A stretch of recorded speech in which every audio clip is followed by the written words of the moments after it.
tidak memupuk niat jahat.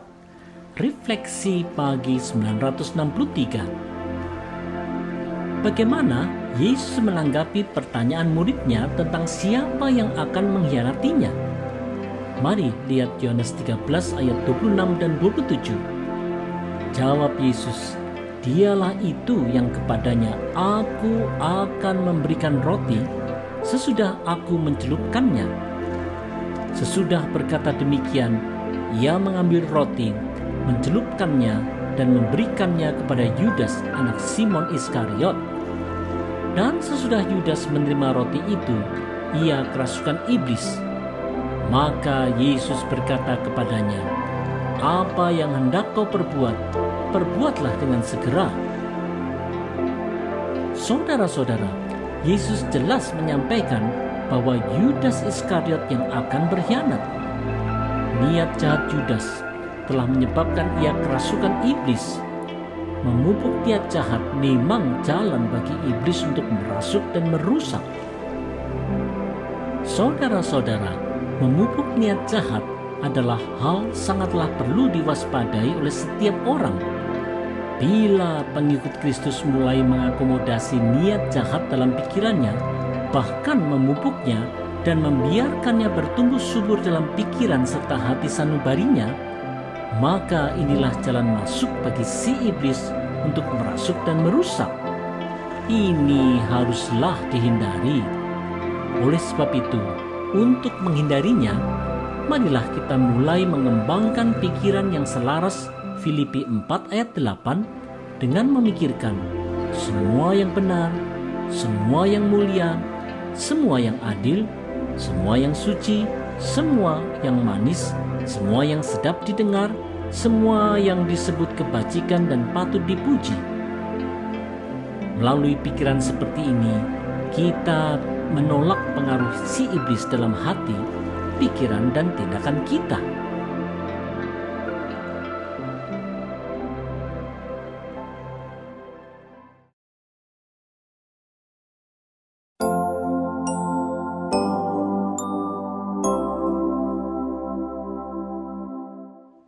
Tidak menjadi serigala berbulu domba.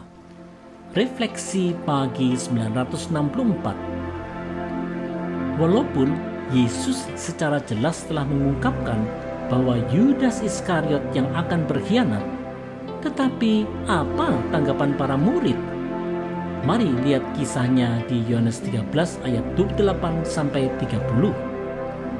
Tetapi tidak ada seorang pun dari antara mereka yang duduk makan itu mengerti apa maksud Yesus mengatakan itu kepada Yudas.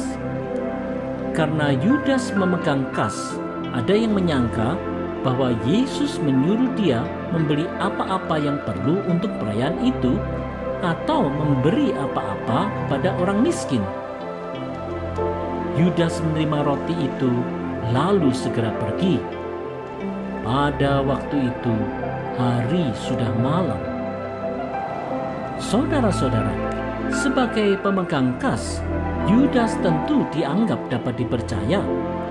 Tetapi justru Yudaslah yang berkhianat. Inilah yang disebut sebagai serigala berbulu domba.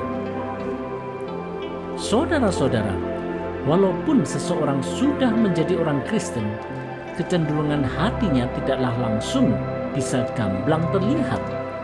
Tutur katanya bisa saja manis dan sopan seperti domba, tetapi hati dan pikirannya bisa saja seperti serigala yang jahat.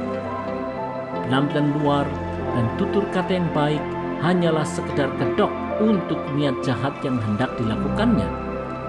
Ini seharusnya tidak boleh terjadi, karena seorang Kristen seharusnya hidup dalam ketulusan hati dan bukan dalam kepura-puraan. Oleh sebab itu, marilah kita mawas diri dan memeriksa hati kita, apakah ada niat serigala jahat dalam hati kita. Marilah kita hidup dalam ketulusan dan kejujuran tanpa harus berpura-pura baik.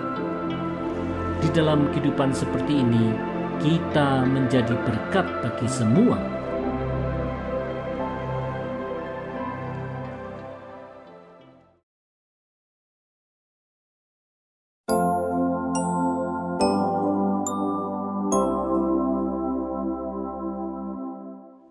Kristus memuliakan dan dipermuliakan Allah.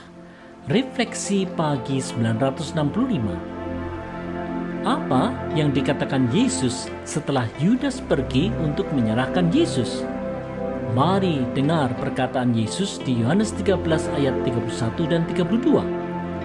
Sesudah Yudas pergi, berkatalah Yesus, "Sekarang Anak Manusia dipermuliakan dan Allah dipermuliakan di dalam Dia. Jikalau Allah dipermuliakan di dalam Dia, Allah akan mempermuliakan Dia juga di dalam dirinya dan akan mempermuliakan Dia dengan segera." Saudara-saudara, kepergian Yudas Iskariot adalah untuk menyerahkan Yesus kepada imam-imam kepala dan orang Farisi untuk 30 keping perak. Yesus tahu bahwa saat sengsara dan kematiannya sudah dekat. Tetapi Yesus, Sang Anak Allah itu, tahu pula bahwa melalui sengsaranya Allah Bapa akan dipermuliakan dan Allah Bapa akan mempermuliakan Yesus. Saudara-saudara, Yesus Kristus, Sang Anak Allah, diutus oleh Allah Bapa untuk menjalankan misi penebusan manusia melalui sengsara, kematian di kayu salib, dan kebangkitannya. Hanya melalui jalan pengorbanan inilah misi penebusan manusia dari dosa itu dilaksanakan. Tidak ada jalan lain. Walaupun Yesus Kristus adalah Anak Allah, di dalam ketaatan, Yesus Kristus telah rela merendahkan dirinya serendah-rendahnya demi penebusan manusia. Melaluinya, Yesus Kristus mempermuliakan Allah Bapa. Oleh sebab itulah Allah meninggikan dan mempermuliakan Yesus Kristus. Wahai umat percaya, marilah kita selalu mengingat dan bersyukur buat karya penebusan ini. Janganlah iman kita sekali-kali digoyahkan dari kebenaran hakiki dari Allah ini.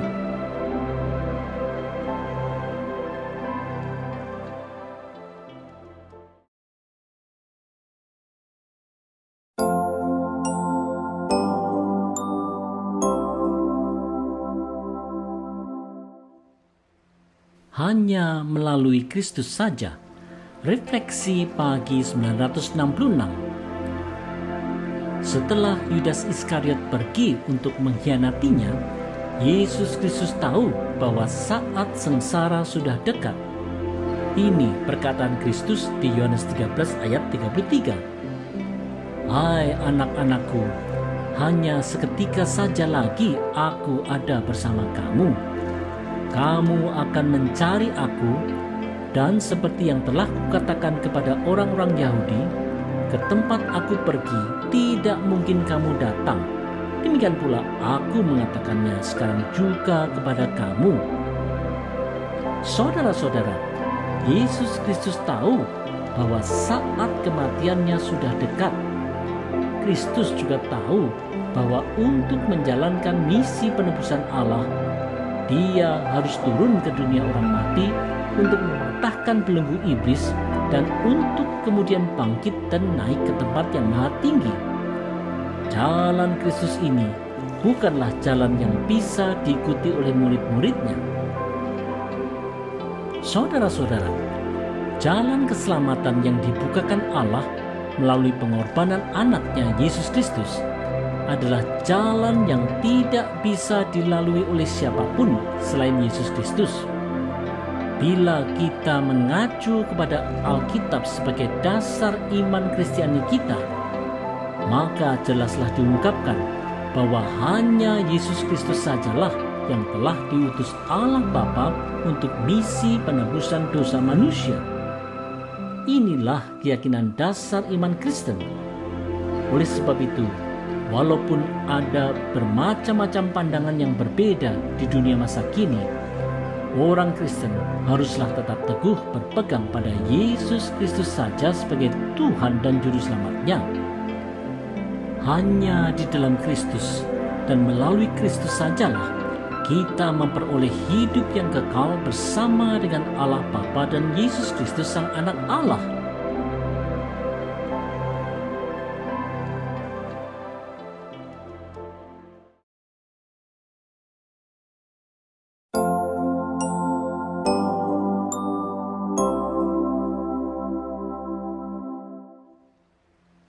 belajar saling mengasihi. Refleksi pagi 967. Apa perintah baru yang disampaikan Yesus Kristus kepada murid-muridnya di perjamuan terakhir setelah Yudas Iskariot meninggalkan mereka? Ini perintahnya di Yohanes 13 ayat 34 dan 35. Aku memberikan perintah baru kepada kamu, yaitu supaya kamu saling mengasihi, sama seperti aku telah mengasihi kamu, demikian pula kamu harus saling mengasihi. Dengan demikian, semua orang akan tahu bahwa kamu adalah murid-muridku, yaitu jikalau kamu saling mengasihi. Saudara-saudara, perintah untuk saling mengasihi di antara murid-muridnya ini adalah perintah terakhir Yesus Kristus sebelum sengsara dan kematiannya. Saling mengasihi dengan kasih Kristus inilah yang harus menjadi ciri utama dari orang-orang yang mengaku percaya pada Kristus. Saudara-saudara, dalam upaya untuk pertumbuhan iman, kita sebagai seorang Kristen bisa saja fokus kepada upaya memperjuangkan kesalehan pribadi melalui berbagai upaya yang baik dan konstruktif. Ini tentu tidaklah salah. Orang Kristen memang haruslah dikenal sebagai orang yang baik dan saleh. Hanya saja ini belumlah cukup. Kesalehan pribadi harus juga berkembang dalam kesalehan komunal di dalam kelompok orang percaya dalam bentuk saling mengasihi satu dan lainnya. Saling mengasihi inilah yang seharusnya menjadi ciri dalam setiap komunitas orang percaya. Tetapi ini juga merupakan hal tersulit bagi kita semua untuk melakukannya. Oleh sebab itu, marilah kita terus belajar bersama untuk saling mengasihi.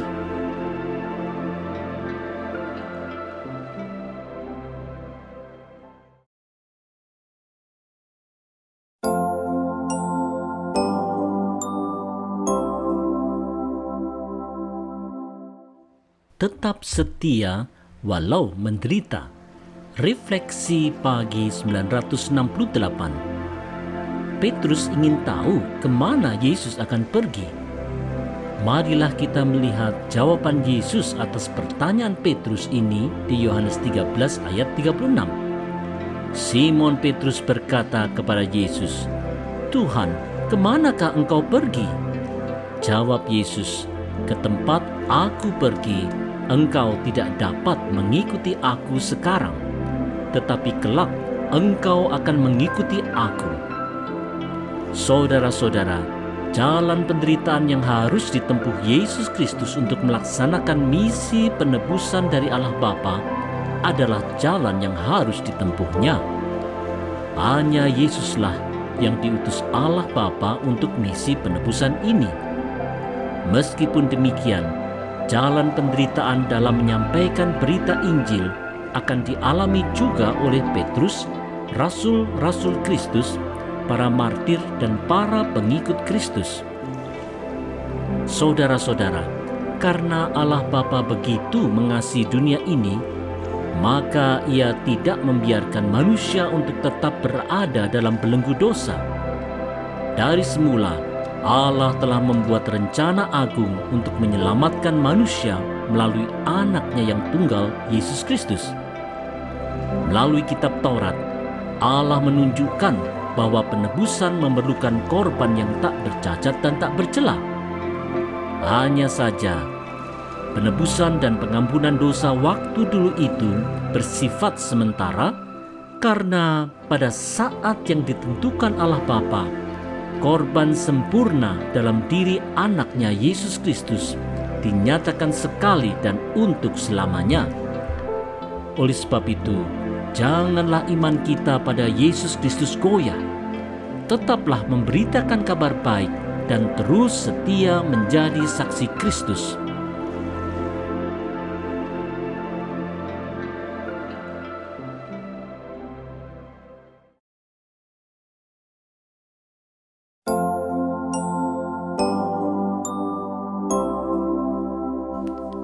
bersama-sama berupaya untuk tetap setia.